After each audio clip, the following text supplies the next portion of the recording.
Hi, I'm Joe LaGilia, and on this episode of Not Your Average Joe, we're speaking with Amy Logan, author of the children's book series, A Girl with a Cape.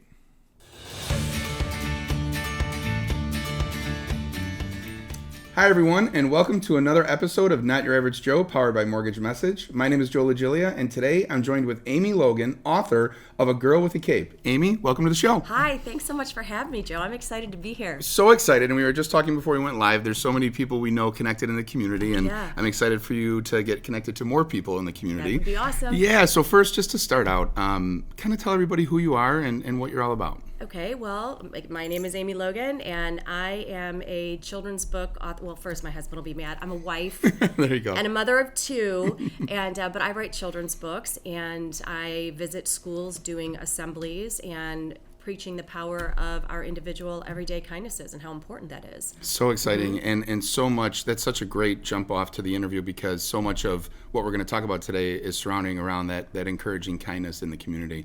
Talk about, if you can, just kind of the writer's journey, if you will. I'm always fascinated with it. Where did this start, and kind of take us to the origin story, if you can. Okay, well, I've always been a poet. Like, I've been writing poetry since I was in 8th grade, and that's why I love music so much, because next time you listen to your favorite song, whether it's rock or rap or country, whatever it is, whatever your genre, listen to the lyrics, because that's poetry that artist put together and put to music or to a beat. So I've always loved poetry and the rhyming word and just the different meanings that poems can have to each individual listener. So back in 2013, I wrote A Girl with a Cape, and it just was a poem that I had written. Now, flashback to when I was younger, I always thought the coolest job in the world was to be a children's book author. Like, Dr. Seuss was my hero. All that rhyming, the funness of the books that were put out through Dr. Seuss, that's always what I wanted to do. But you get told, like, well, you don't just go to school to be a children's book author. You have to do something else. You have to find something else. So when I wrote this poem, and the more I read it to people, the more they were like, oh my gosh. And I thought, this is a bucket list of mine to get this published into a book. And I thought, if I can make this into a book, and even if even if I only sell one, then that's okay, because people will be getting this book for Christmas, for Hanukkah, for anniversaries, for Valentine's Day, for everything else. It was a bucket list thing that I wanted to do.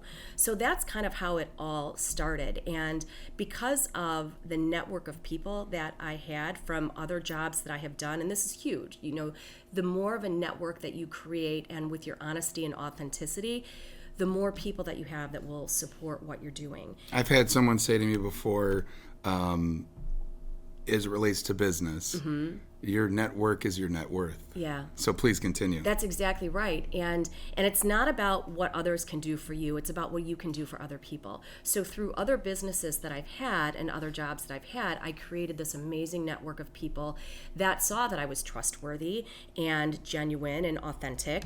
And so when I first had this idea for this book, I reached out to them and said, hey, and a lot of them were principals and school teachers and superintendents. And I reached out to them and said, hey, I have this idea for a book. It goes along with social emotional learning. It goes along with kindness and the characteristics that schools want to have.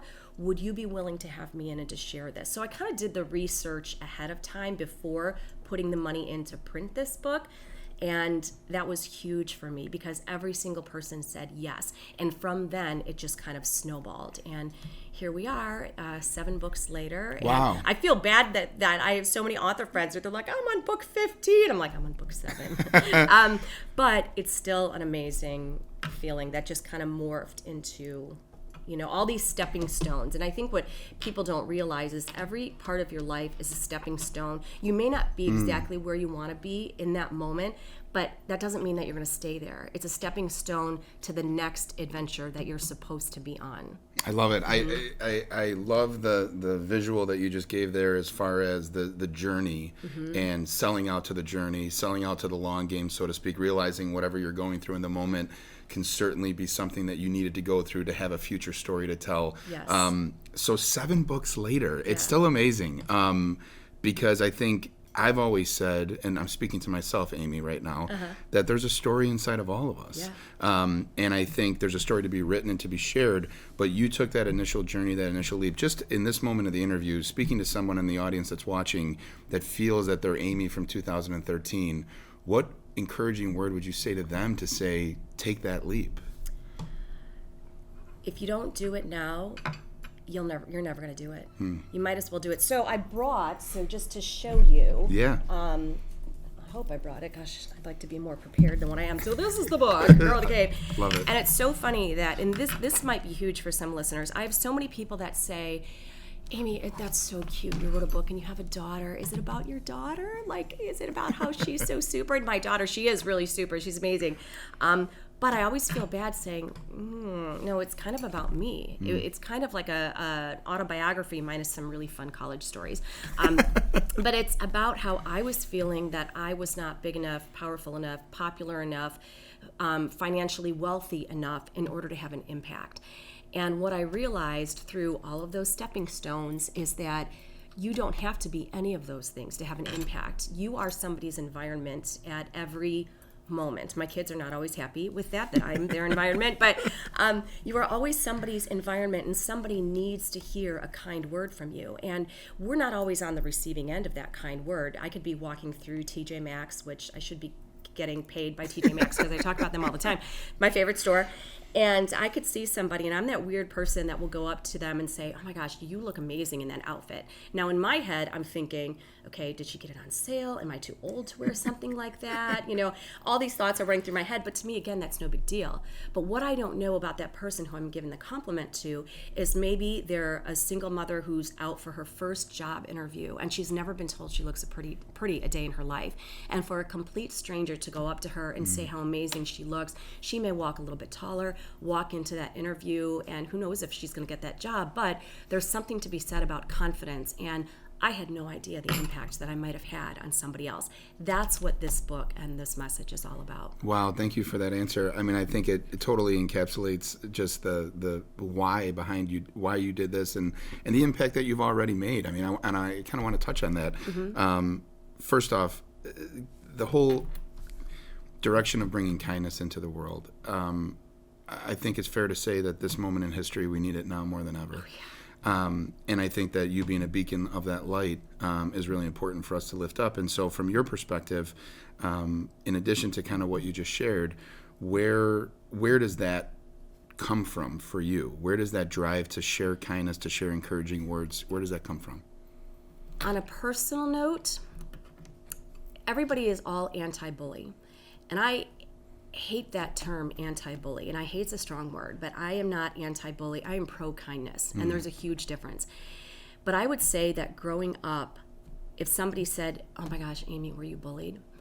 And I would say yes. Now, my parents would look at me and say, oh my gosh, Amy, are you kidding me? You were very well liked. You had a good social network of friends and all this. But what people don't realize is that sometimes our biggest bully is ourselves. And especially in today's day and age with all of the social media, like at least when we were growing up, and I'm older than you are, but so when I was growing up, we didn't have, the computer was first okay, I'm not going to go there, but you could leave school. It doesn't mean that you could get away from your own thoughts, because believe me, I could not get away from my own thoughts that I wasn't good enough, I wasn't as pretty, I wasn't as popular, I didn't get as good, as many good grades as this person, that person, that person. But now what's so hard is that people can't shut it off even more because they're constantly having that phone on them.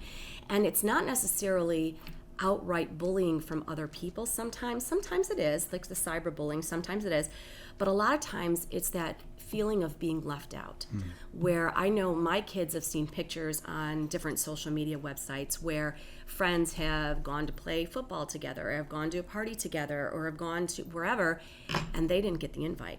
Now, it was no direct bullying toward them, but they just feel like they were left out. So for me, growing up, it was I couldn't get those thoughts out of my own head. And I saw a need. I saw that more people needed to realize it doesn't matter what other people do. What matters is what we choose to do and what we choose to do with what we have and go on from there. One of the illustrations that I give when I'm at the schools is I talk to the kids about how many of you have ever thrown a rock into a pond of water. They're like, oh yeah. I'm like, what happens to the rock? It sinks. Well, of course it does. It's physics. It's like, dude, I'm a rock. I'm heavier than the water. You throw me in, I'm going to sink. I'm a rock. It's what I do. But what happens to the water around it? It ripples. Does the rock ever see the ripples? No, the rock just sinks. But do the ripples still happen? Absolutely they do. That's where the need for this book came from my own feelings of inadequacy growing up and feeling not good enough, even though the world didn't tell me that I wasn't good enough. But I had those own images in my head. So this is my story to reach out to more people to say, you are good enough, you're exactly where you're supposed to be, and the people on your path, like it or not, they need you. So I really love where you've brought this conversation, and two things I want to kind of touch on of what you just shared. I think, just speaking, reflecting on my own personal life, without question, and I guess maybe I've never shared this, but without a doubt, looking back, you could say there was moments in my life that bullying mentality existed. And I think where it really came to light for me, Amy, was when I became a new parent. Yeah. And you start thinking of kind of bigger than yourself, of thinking, oh, I want to protect my kids. I want to make sure they don't have, but to your point, you can't really put them in a bubble. Right. And so how do we empower them to have the self-esteem, to have the know-with-all, to navigate through these moments? I think that's what you're doing, and I think that's so powerful, especially in this moment. So thank you for that. Yeah, thank you. I just wanted to share that antidote. But also, I want to take the conversation to the fact of you speaking to these kids in the schools. Just kind of talk about how that kind of component of this moment of becoming an author has catapulted you into being this speaker that goes around to schools and speaks and provides this encouraging word. It is the most amazing thing I've ever done. Now, first of all, I'm not going to lie. Sometimes I walk out with a big head because I'll shake the kids' hands, like this was pre-COVID. And the kids would be like, oh, I'm never washing my hands again, And I'm like, the kid behind you just picked his nose. I saw it. You're probably going to want to wash that hand, and I'm going to go sanitize as well. That's great. But some of these kids and some of the schools that I've been to, and so before that, these kids, and it's what I thought when I was younger too, is that authors, like illustrators, actors, they all come from California. And for some of these kids to realize that there's somebody who followed their dream and did something and published books that lives right in their same state and sometimes their same community, because I've visited the schools in Joliet and Plainfields and all that, and along with being all over, which has been amazing. But it's inspiring to these kids to know that I can do this. And when these kids come up and give me a hug and they're like, I'm going to be an author, or they'll bring, sometimes to the assemblies, teachers will let them bring like little stories that they've worked on or pictures that they've drawn. And they just feel so inspired because somebody actually looks at them, somebody that they look at you like you are, oh my gosh, and it's so cool. But even bigger than that is when you look that kid directly in the eye and say, this is amazing, don't stop, keep going. And they just walk away going, I'm going to write every single day. There's nothing cooler than that. And I was recently asked, well, you've been, to all these different states and all that. Are the kids different? No, the kids aren't different. All these kids want is to be loved, to be made to feel important, to be acknowledged. That's across the board what these kids want. And when you can give them that, I think that will help catapult them. Yeah, so good. I loved visiting your website. I love visiting your Facebook because you do a really great job of documenting your journey. Yeah, thank you. And I'm a big fan of that because it allows people to kind of come alongside with you and champion you, while you're encouraging others. Looking at kind of what you just shared, is there anything specific with obviously, whatever you care to share of about a specific moment that's maybe happened along that is unforgettable for you? Yes. It always goes back to this one little girl. Excuse me. So I get letters in the mail sometime. I get fan mail. And my kids will be like, Mom, it's from first grade. I'm like, I don't care. I get fan mail, and that's so important. And this one little girl, she might have been a third or fourth grader, and I still have the letter. I keep everything that I get. I have boxes and boxes full. And the important thing about that is that when I feel like, oh my gosh, I have so much further to go, I look back at those boxes and my voice tells me now inside my head, it says, but Aim, look how far you've come. So this one letter from this one little girl, she wrote, she said, Dear Amy Logan, that's what they call me. It's not like I'm Madonna or Prince. It's like I have two names, Dear Amy Logan. You came to my school and I was so excited, and the spelling is all, goofy because they're little. But I was excited to hold the door open for people after you left. And I thought, oh my gosh, I'm so excited. Like, I'm reading this letter, I'm so excited. And I continued to read and it said, but nobody said thank you. And my heart, Joe, my heart just broke. I thought, am I lying to these kids, telling them that when they do something kind, everybody's going to notice? I mean, it's going to be huge and it's going to be impactful. So I was angry, and I'm like, who's not saying thank you to my, little girl? And I was mad, but I kept on reading, and she wrote, but I didn't care because it made me feel good to do something nice. Wow. That's when I thought, she got it. She got it. That's what it's all about. It's not about what other people do. It's about what we choose to do, whether it's recognizable or not. It's so that when you can go to bed at the end of the night saying, you know what, I have nothing to be regretful about. I have nothing to be shameful about. I helped somebody. I did my best. And I feel pretty good and proud of myself. Even though you can sometimes feel sad that it wasn't recognized, or maybe, a friend didn't talk to you that day or whatever, but you still feel that you've done good.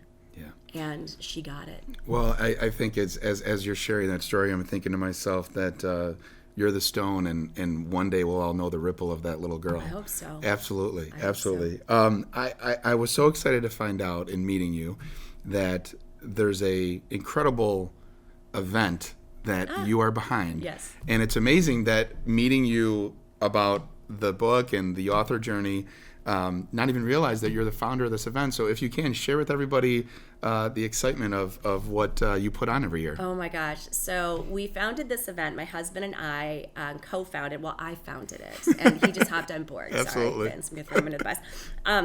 The Kindness Gala. And it started because of this book here, my third book, A Girl with a Pink Cape, which we are completely sold out of. So this is like my last copy, which is amazing, but also kind of sad. Yeah. So this book is a tribute book to my sister, who passed away in 2014 from breast cancer. And while she was going through all of her treatments, she was a single mom. While she was going through all of her treatments, there were these amazing organizations who were contacted by friends of hers that would help give her rides to and from treatment when family members weren't available, that would provide a full-blown Christmas filled with gift cards, with mortgage payments, electricity payments, for her and her daughter when we couldn't, because we have our own bills and our own financial responsibilities, so we couldn't give as much as we wanted to, But there are these amazing organizations out there that provide this. But when you're in the trenches, when your family member or a loved one is going through something so traumatic, you don't know the resources to reach out to, but other people did. And it was amazing. So when this book came out, I already had a pretty decent following with the original books, The Girl with the Cape. So I thought, rather than do another book signing, hey, here's my book, we thought, let's do something to use this book as a platform and to raise money for local organizations that give back to people in crisis right here in the community. And just like people did for my sister. And so that's exactly what we did. We started the Kindness Gala in, I think the first year was 2015. My husband, he wanted to call it Kindness Con.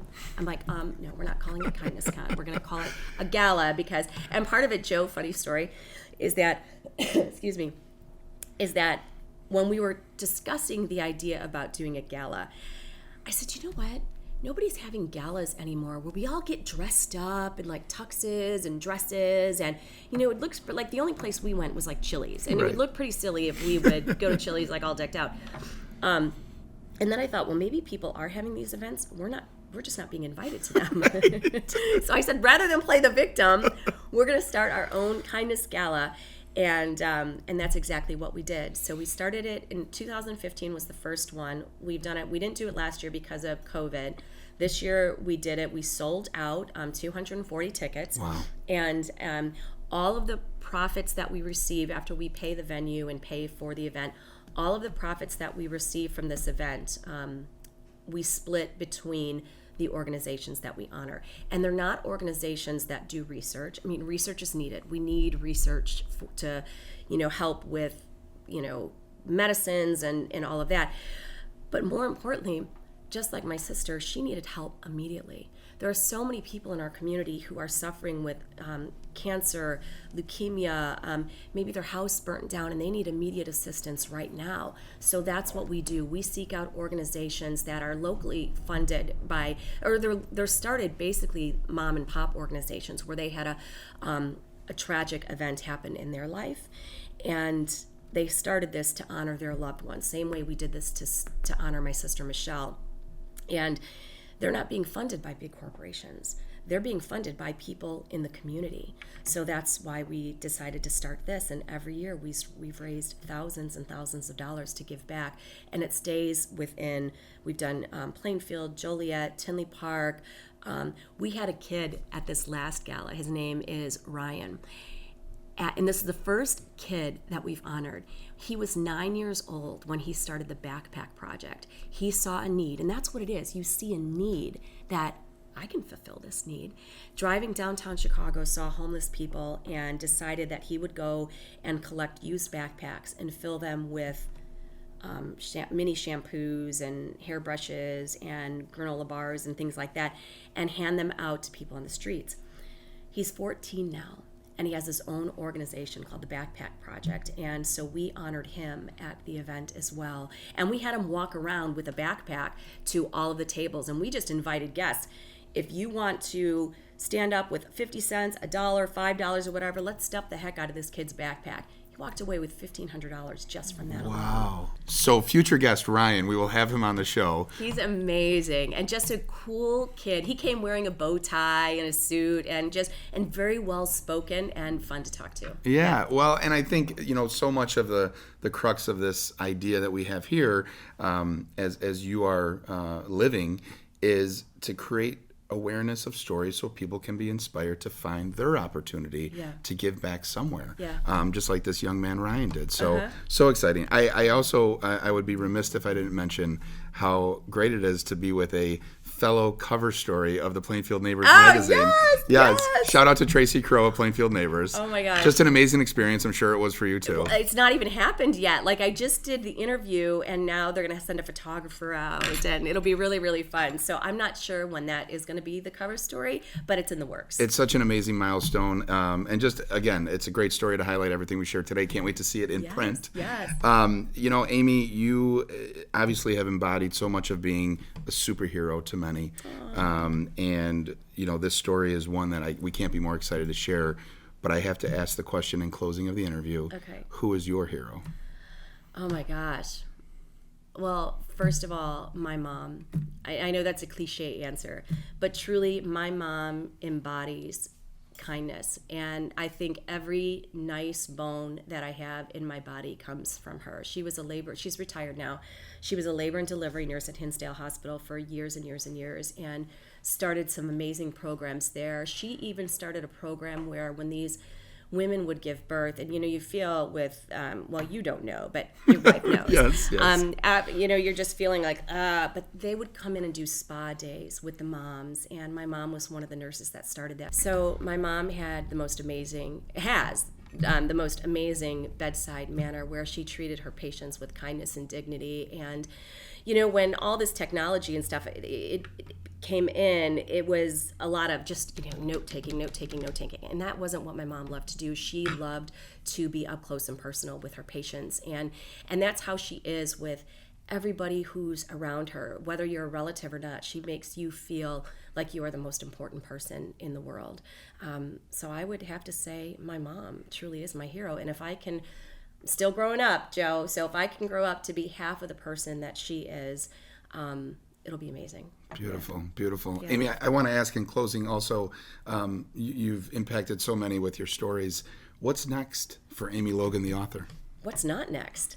I have no idea. I want to keep writing. I want to get back into the schools and visit the schools because COVID has shut everything down. So I've been doing a lot of things by Zoom.